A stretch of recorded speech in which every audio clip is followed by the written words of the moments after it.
कैलन कोई आशिक प्यार में धोखा खाया हुआ। मासूका से मुलाकात भइल, वासिक पगलन मतीन जंगल में महेंद्र चाचा कहत हो का कहत धीरज बाबू।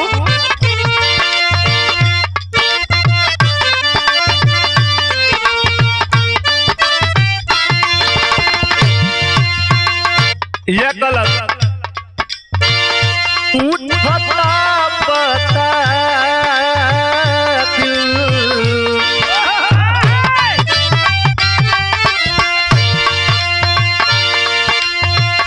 पूछता पता दिल पुरवैया से।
अच्छा बाबूजी, आई आप लोगों के बीच में हम भोजपुरी लोकगीत गायक श्री बच्चालाल बाकी वाराणसी आप लोगन के बीच में एक के बिरहा बाबू प्रस्तुत करे जाते ही हमरे नटराज स्टूडियो जौनपुर हमरे अंकुर बाबू के देख रेख में ई बिरहा आप लोगन के पप्पू बिरहा म्यूजिक से सुने के मिली बाबू। और आप लोगन से बिना निवेदन रही बिरहा के लाइक सब्सक्राइब कमेंट करके बाबू जरूर बताइए कि आप लोगन के बिरहा कैसन लगल। क्योंकि भैया कलाकार चाहे छोटा हो बड़ा हो, जब आप लोगन का कमेंट आवेले एक एनर्जी एक ऊर्जा मिले ले। क्या लाइन भूमिका का संकेत बा मास्टर।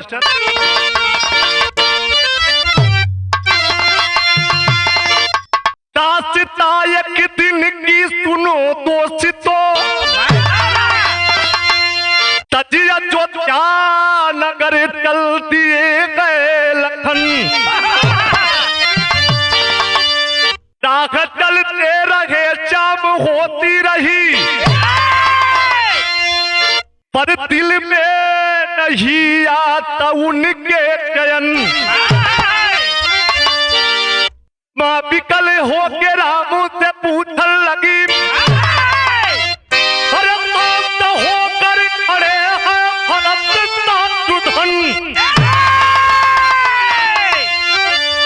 पास सीता खड़ी रो रही उर्मिला,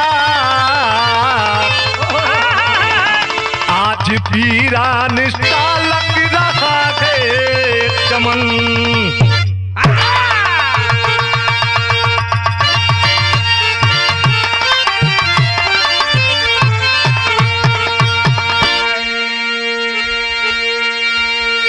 ये भैया अब यही तक रामायण में बहुत सारा कहानी आप लोग सुनला, लेकिन एकदम एक ऐसा कहानी आप लोगन के सुनावे जाती।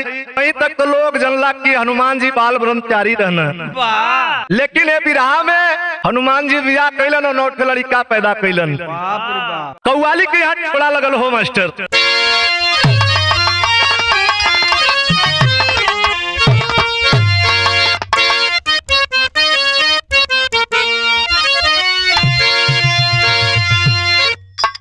जैसे भैया हम बताइला कि आदमी तीर तलवार कम मारल बच जाला, लेकिन प्यार कम मारल ना बचेला। जेकर प्यार मिल जाला वो तो बड़ा खुश रहला हो अनिल भाई, लेकिन जेकर दिल टूट जाला, प्यार में धोखा मिल जाला हो, वो एकदम पगलन मतीन घूमला, लोगन से पगलन जैसन बात करला। वो आपसे कपड़े दिल के बात कहले बिया का कलश धीरज बाबू।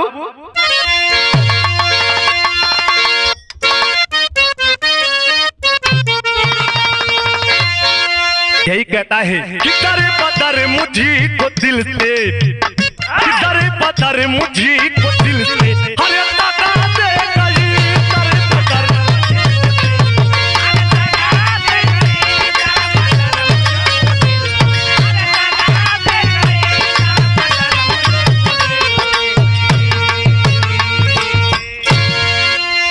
डरे पदर मुझी को दिल से दगा दे गई।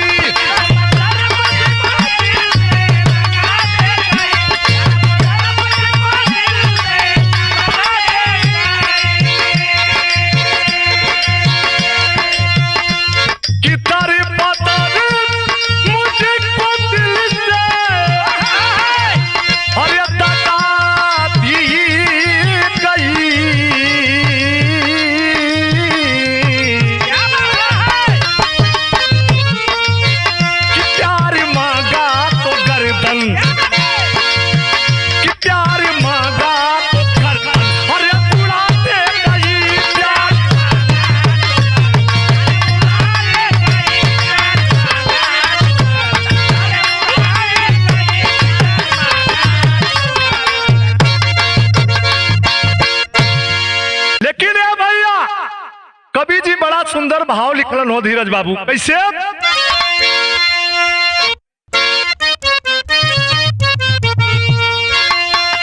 हनुमान जी के बोलौलन भगवान राम, सबके बोलौलन। ई वो समय के बात हो जौनी समय भगवान राम लंका कड़ाई जीत के अइलन, प्रेम पूर्वक राज्य चलत रहल, लेकिन कौनो बात के लेके लक्ष्मण जी नाराज हो गइलन। अखरमा से बिना बतौले भगवान राम से निकल गइलन। जब निकल गइलन हर लोग सब कोई परेशान बा, उनकर दुल्हन उर्मिला नहीं, भगवान राम सबके बुलौलन कहलन की कौन गलती हो गल, का बतौलन धीरज भैया।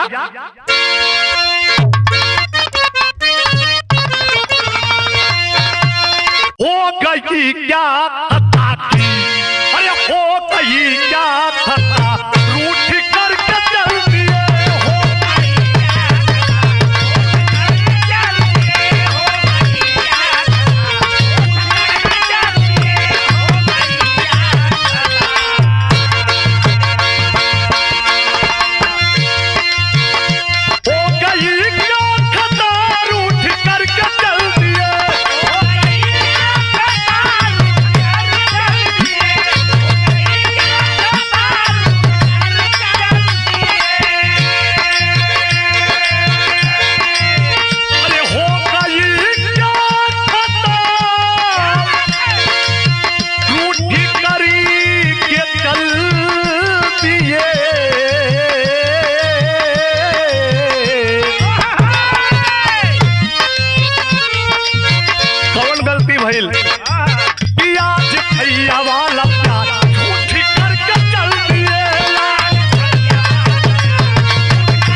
के कलन भरत के लक्ष्मण के शत्रुघ्न से कि ऐसा हमरे प्यार दुलार में ऐसा कौन गलती हो गल कि लक्ष्मण जी नाराज होके देश से निकल गइलन। ये बाबूजी हनुमान जी के बोलौलन, बोलौले के बाद कलन के हनुमंत, अरे हनुमंत जिंदगी भर बड़ी मदद कैला, एक वो काम और कर दा, दुनिया के कौनो कोने में मार भाई लक्ष्मण जी हन, उनके हेर के खोज के हमरे या के समन्वय कर दा। हनुमान जी हथवा जोड़ लेलन कलन की प्रभु ये जिंदगी तोहरे बदे बनल हो। चलल कैसे चलल मास्टर नजम कलाइन बाप।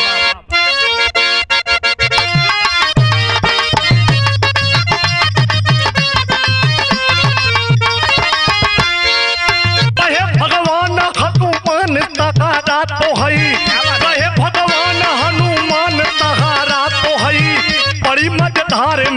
भैया के ऊपर तो गई।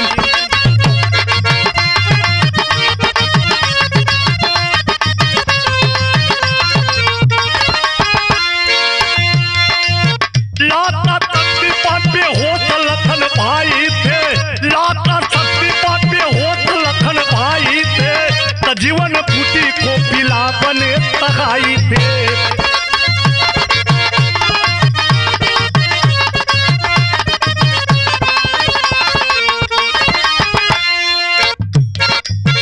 हमारी यान को बलवान बचाना होगा, खून कर भाई लखन लाल को लाना होगा।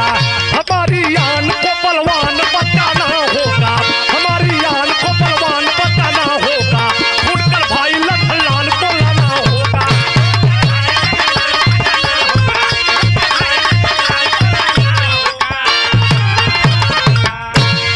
भगवान हनुमान जी से कहलन कि दुनिया के कौनो कोने में होए उनके खोज के हमारे प्रिया के समनवा लिया के करता। हनुमान जी भगवान राम के चरनिया छूलन, आशीर्वाद लेलन, अब खोजे बदे लक्ष्मण के निकल गईलन। जब निकलन तो मास्टर एक लाइन यहाँ गीत लगल बा।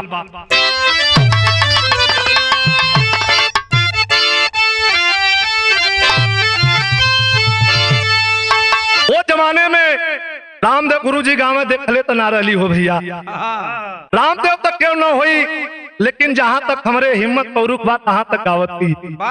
कैसे भैया?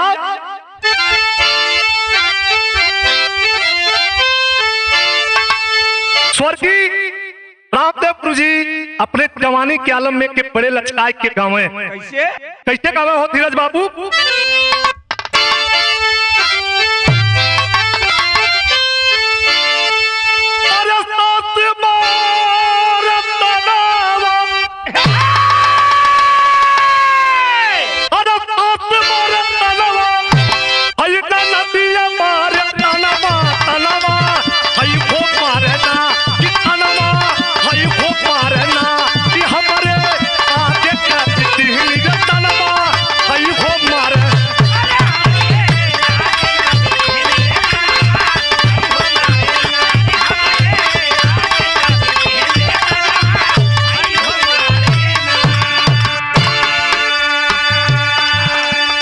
लक्ष्मण जी के खोजे बदे हनुमान जी चलत हवन। कैसे चलत हवन भैया?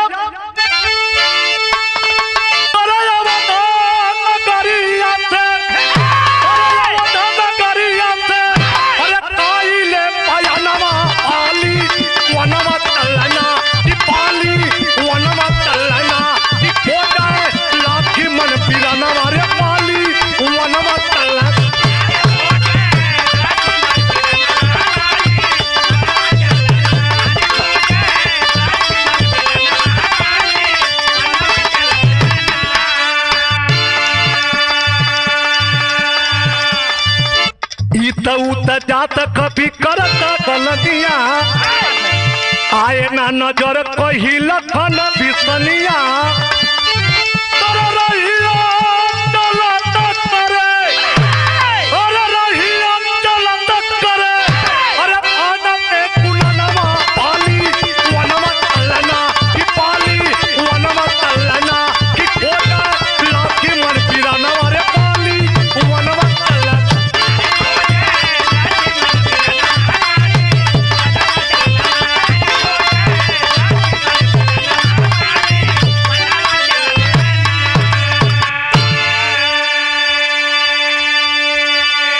हनुमान जी जंगल में अइलन, खोजत हवन लक्ष्मण जी के, खोजत खोजत जब संझा भइल बा तो चलन मनवा में किस कुबेरा हुई, फिर कहीं चलत खोजे, वही पेट के नीचे गमछा बिछौलन बिछाए कोई जस हो गईलन। तब का भइल भैया? सूर्य देव छिपी गईल पहला चम चम तारा चमक शीश का पहरवा, अरे कौन कालुआ जी, अरे धारती का तनवा पाली वनवा तलना कि पाली वनवा तलना कि खोटा लाठी मन पीरा नवारे पाली वनवा।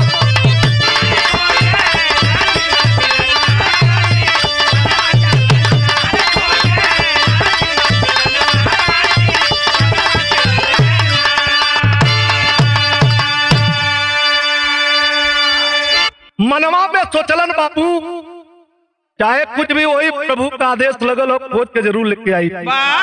संझा बा वही जा तो कैलन बेरा भयल, कुबेरा बल खोजत हवन वही जंगल में, लेकिन लक्ष्मण जी के तैयता पता ना चलल। लेकिन ये हर कबतिया यही जा छोड़ दा बाबू, ये हर लक्ष्मण जी गर्मी का टाइम बा, सब तुद भूत भूल गल हुवन हमें कहाँ आवे के बा कहाँ जाए के बा। भाव लगल बा कैसे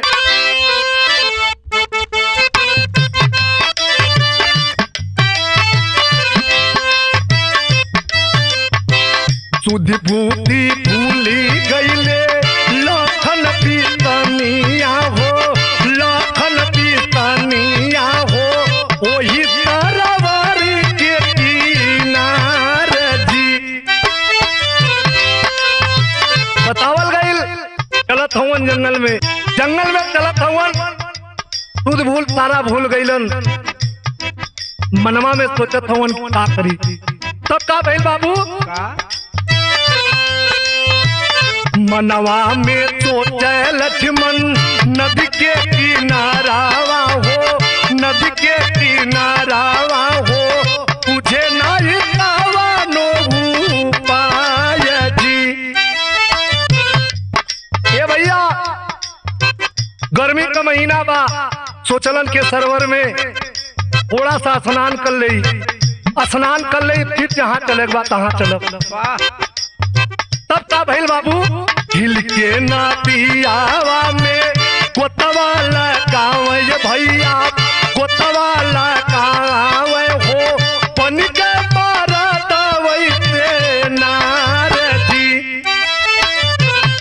ए भैया बतावल गईल सरोवर में, सोचलन कि थोड़ा स्नान कर ले फिर आगे बढ़ब, लेकिन ए पंचो उस सरोवर का खासियत रहल, उमन आदमी नहाए तो मेहरारू हो जाए और मेहरारू नहाए तो आदमी हो जाए। ई बतिया के लक्ष्मण जी के मालूम ना रहल। लक्ष्मण जी पूरा वस्त्र अपन निकाल लेलन और वही सरोवर में डुबकी लगौलन। उस सरोवर का खासियत उनके मालूम ना रहल।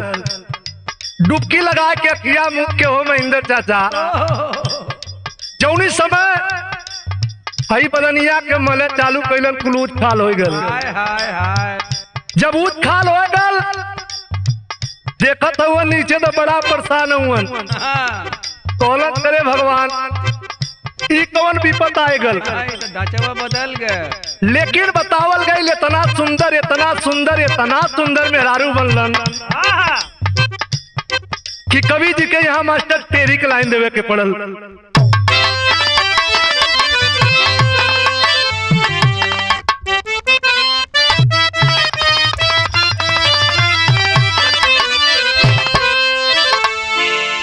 अरे पतनिया पर गुलाबी चरा, अरे पतनिया पर गुलाबी, ओ पतनिया पर गुलाबी चरा, पोता लगा लखन भटंदा से चदनिया रे चदनिया रे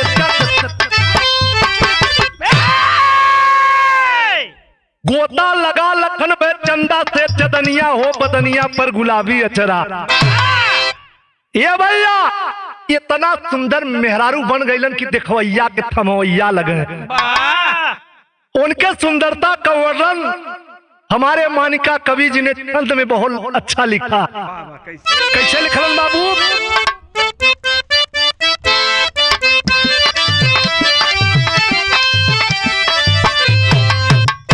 विराह सुने वाले बाबू भैया लोग ककहरा से कवि जी छंद लिखलन उनके सुंदरता पे। कोसी करधनी कमर खास पैजनी पैर, केसु पीठ पर फहर खनदार अचरा, छछु काले कजरार छतिया के दुयनार, चढ़ी रेशमी किनार झिनदार अचरा, टीका टिकुली सकल ठाठया जब ठठल, टग मारे है कल ढाकी प्यारी अचरा, तीन तार का चरण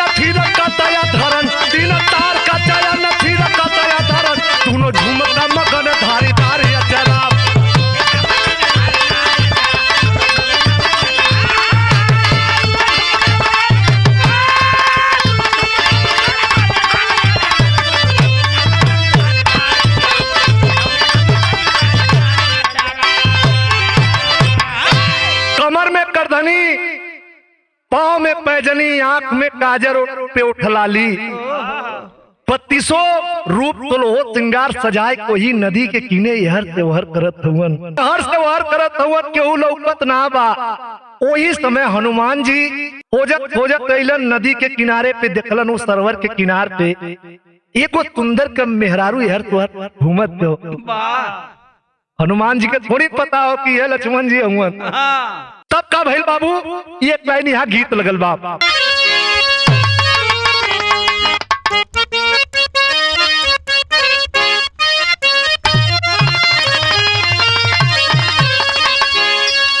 ये देखा हनुमान जी जब पहुंचल हवन ऊपर से नीचे देखत हवन मनवा में अपने सोचत हवन कितनी सुंदर मेहरारू अपने जीवन में देखली ना। जीव बिगड़े लग बड़ी भक्ति भजन कैली कैसे देखत हवन गीत लगल बाप।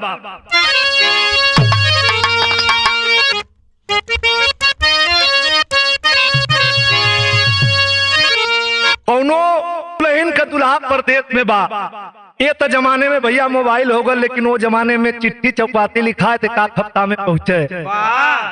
आजकल तो लोग देखते हुआ चाहे कुछ भी करत हवन वीडियो कॉलिंग करके का करत हवन का पियत हवन सब देख लेता। पहले ही जमाने में ना रहल कोनो दुल्हन के दुल्हा परदेश बा अपने दुल्हा के कोई चिट्ठिया में एगो बात लिखलेस का लिखलेस हो बाबू। अरे ये दुल्हा हो पिया परदेश कैल तार लागल चोटिया में।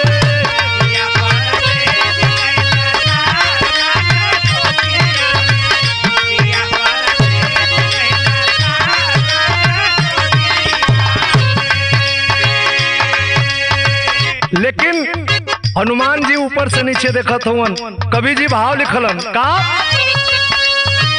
देख नजरिया घुमाई कमाल कपी।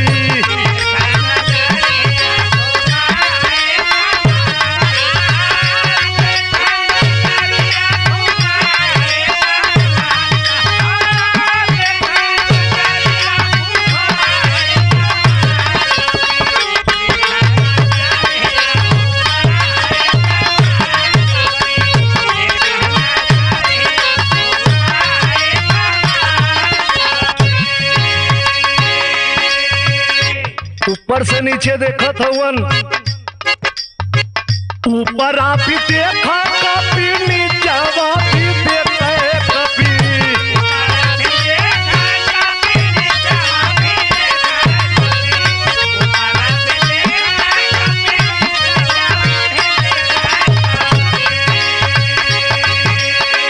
कैला भुलाई नहीं कर कुछ ख्याल कपी। कैला देख नजरिया घुमा कमाल कपी।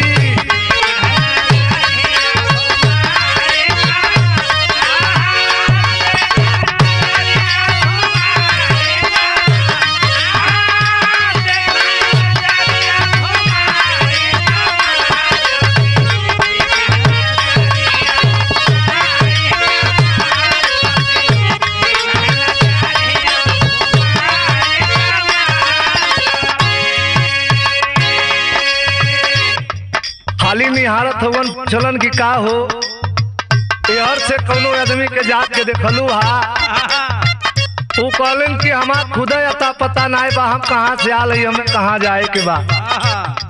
हनुमान जी देखा यही भैया समय के बात हो लोग कहेला जहाँ रवि नहीं पहुंचलन वहाँ कभी पहुंचलन।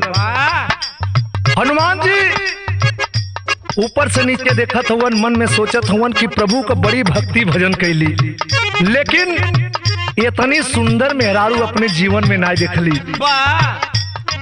पूछलन कि तोहार बियाह हुआ भइल बा तो कहलन कि तोहार देखे में हम का लगत है एकदम हम कुंवारी है। कहाँ से आइल हो कहलन कि हमके पता ना हो। हनुमान जी कहलन कि चला तो हूँ कुंवारी हम कुंवारा थोड़ा ना हो बाभन आवा। देखिए बहुत समय की बात हनुमान जी कैलन का बाबू पहपट कलाइन बा।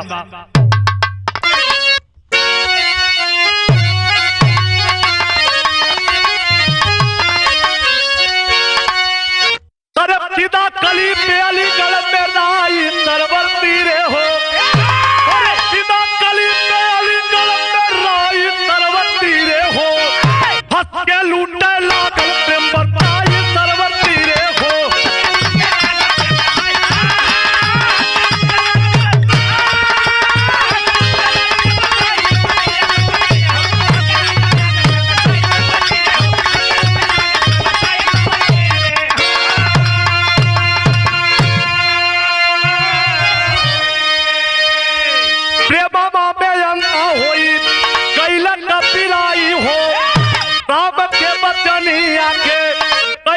बुलाई हो और सुखल सरिता गल से गल फराई सरवर तीरे हो, हथ के लूटे लागल प्रेम बरताई सरवर तीरे हो।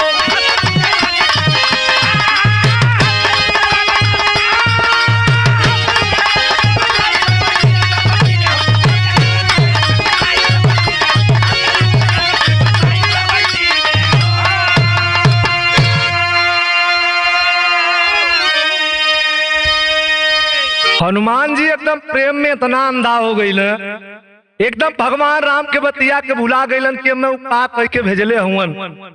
दोनों जने बाबूजी आपस में विचार बात कैलन। दोनों जने हनुमान जी के थोड़ी न पता बा कि है लक्ष्मण जी हुवन। दोनों जने बियाह कर लेलन और जब बियाह कैलन तो इस सरोवर के ऊपर एक बढ़िया के कुटिया मड़ई बना के प्रेम पूर्वक रहे लगलन। और जब रहे लगलन समय बीते लगल तो उसमें भइल का बाबू आल्हा कलाइन बाप।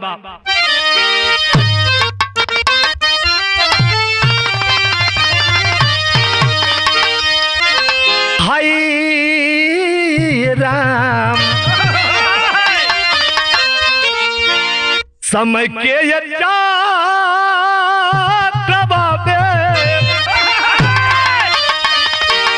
समय के ये चक्रवा पे अरे लखन फाती कैले दादा,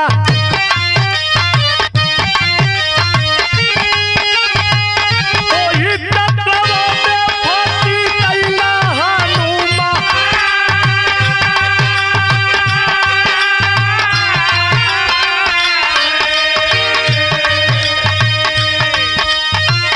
ए बाबू बतावल गई समय कैसन मार होला, समय से बलवान दुनिया में कोनो चीज ना भल। समय के चक्र में फंस के ये समय के बात रहल भैया। लोग बतावेला कि हनुमान जी बाल ब्रह्मचारी रहना, लेकिन समय का मार था। समय के चक्र में फंस के आज करत का हुआ, धीरे धीरे होई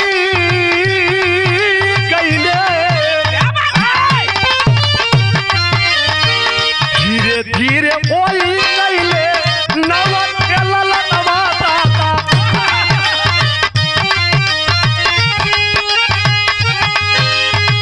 तो वो हो जो दिल के हो ताले ले तूफान।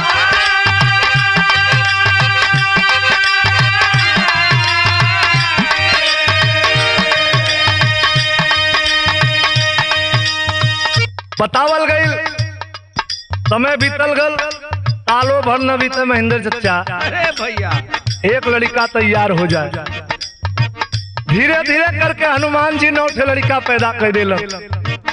जब 9 लड़का पैदा कैलन, लड़कवा धीरे धीरे सयान भइलन। और जब सयान भइलन तो कहाँ का भक्ति कहाँ का भजन। अब वो तेल नून लकड़ी में परेशान हो गईलन। एक दिना लड़का बड़का जो रहलू आके अपने बाबू हनुमान जी से कहल, का कहल? ये कहल, अरे ये बाबू नवट के लला दावा चावेले तूफानवा दादा,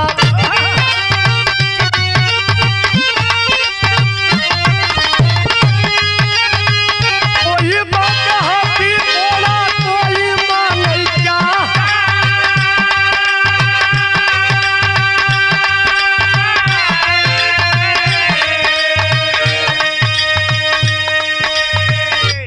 देखी के हलतिया कापी ठोकले कपरवा बाबू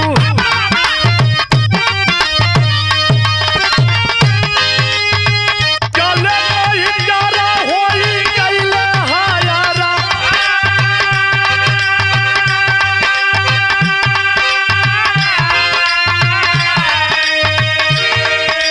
ए भैया बतावल गई हनुमान जी एक दिना दोपहरिया टाइम लकड़ी काट के जंगल से ले आके रखलन।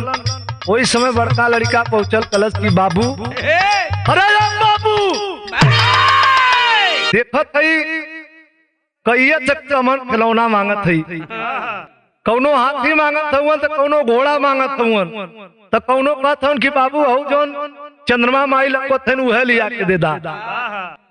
हनुमान जी का जो माथा रहल दोपहरिया में लकड़ी काट के एकदम गरम रहबे कैलक पटकलन।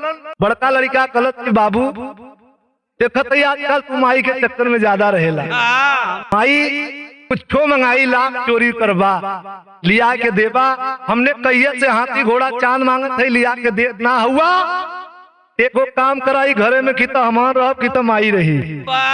हनुमान जी का माथा एकदम भैया गरम हो गल हो।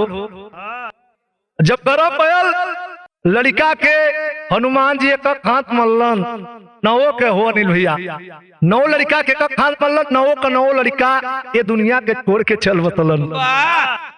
बतावा हनुमान जी का लड़का बर्दाश्त करी है मर गई ना नौ लड़का लेकिन माँ तो माँ होती है।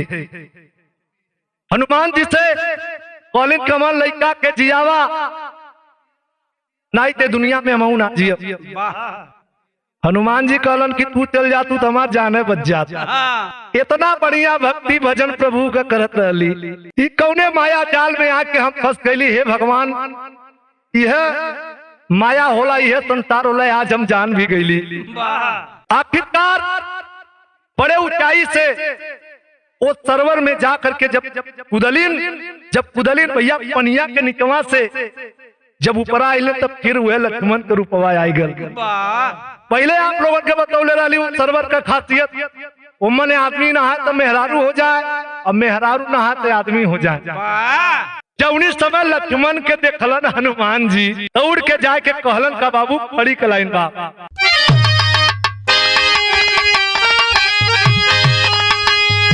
तो निकले और निकले सरवर से देखा हो लखना लहरी हनुमत करते दे करिया मकाना लहरी।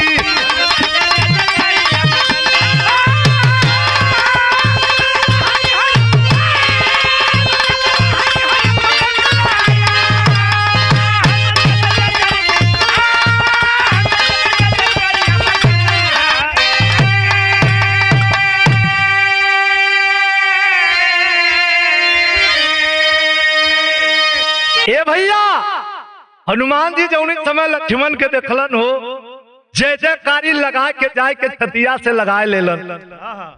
छतिया से लगा के कहलन अरे भाई इतना दिन से हम तोके खोजत हई और तू यही रहला लेकिन चला जौन भल तो ठीक है भल का कहलन हो धीरज भैया। तब से हनुमान लखन लाल को भेटे गले लगाई हो चला है पवन सुत आपन कुशलाई हो और कोई विनती करिया कथन लहरी हनुमत करते जय करिया मगन लहरी। कहलन की तोरे वियोग में प्रभु राम हाल पियल सब छोड़ देले हुआ पमान कितना दिन बीत गल अब पता नहीं वहां का हाल बा तोरे बिना पूरा अयोध्या सुनाबा चला बहुत जल्दी। हनुमान जी लक्ष्मण जी के लिए आके अलन भगवान राम जौनी समय अपने अनुज छोटा भाई लक्ष्मण के देखलन जाके छतिया से लगा लेलन कहलन करे भैया अरे भैया हमसे कौन गलती हो गल कि नाराज होके चल गईला कहलन कि भैया तो से कौनो गलती ना भल जवन गलती कैली ओकर सजा भी हम पौली, वाह क्षमा चाहिला। लेकिन यार का बतिया यही जा थोड़ा, लेकिन मास्टर सबसे पिराक मोन जो नौ लड़कवा जोन मरल रहलन ऊ का भइलन। का भइलन? 8 थे अष्टवसु 9 भीषम अवतारी हो, वेद बतावे है बताई पातला मोरी तिखारी हो। अरे भाई बिना चिंकरिया कथा लहरी, हनुमत कते जज करिया मगन लहरी।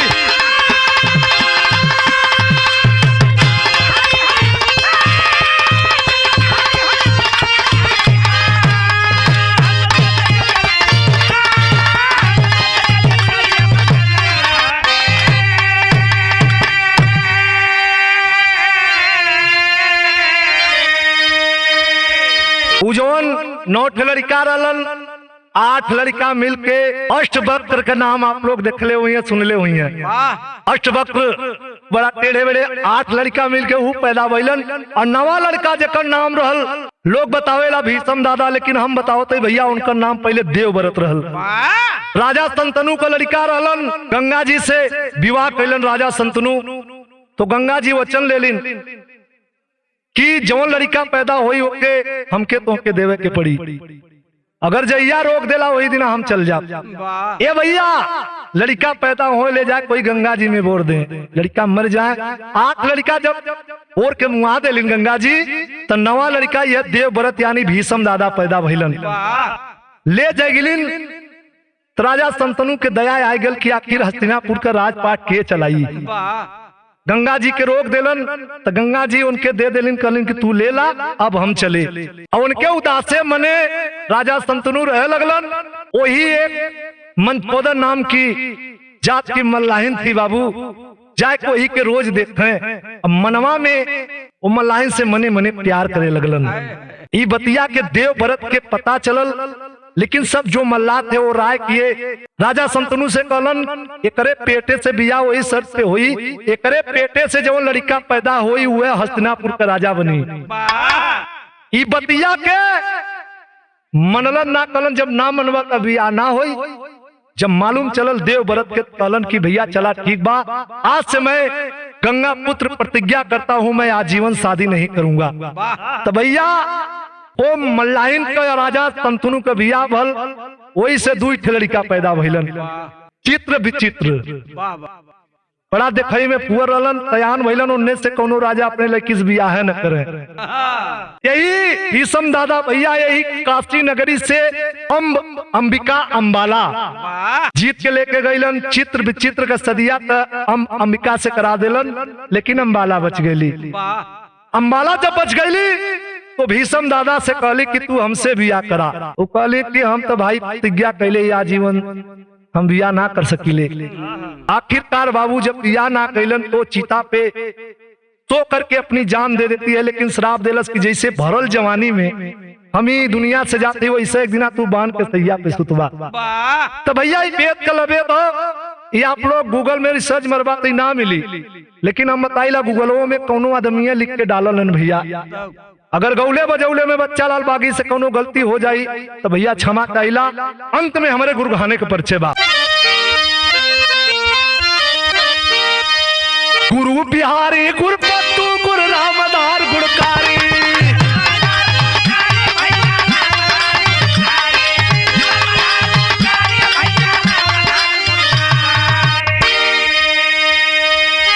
अरे स्वर्गपति राम गुरु जी शिवसागर सी चले फुलवारी हो।